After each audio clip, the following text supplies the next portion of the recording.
आज जवळपास आपल्या ऊसाचं वय 70 दिवस झालेलं आहे. ह्या शेतामध्ये तुम्ही बघितलं असाल, हे भोंडा आपण आपल्या कुबोटाच्या साहाय्यानं फॉरवर्ड रोटावेटर मारून फोडून घेतलेला.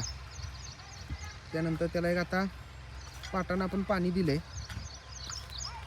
आता अजून एक 10 ते 15 दिवसातच ही लागण बाळ बांधणीला येत्या. त्याला बाळ बांधणी आपण करून घ्यायची.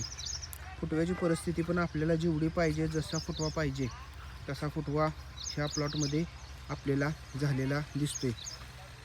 भोंडा फोडल्यामुळे झालेले फायदे काय आहेत बघा. हवा चांगली खेळती राहिली मातीमध्ये.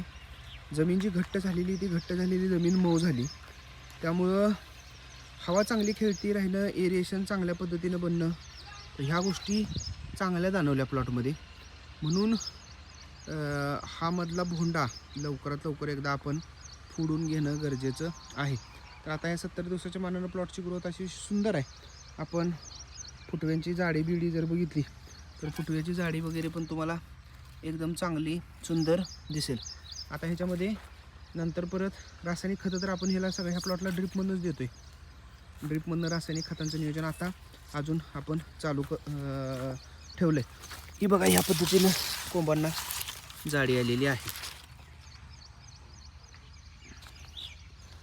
आजची सकाळ सगळी ब्रश करत करत सगळ्या शेतातच फिरण्यात गेल्या माझी. रविवारचा दिवस म्हणजे ऑब्झर्वेशनचा दिवस असतो. चला भेटू परत नवीन व्हिडिओत.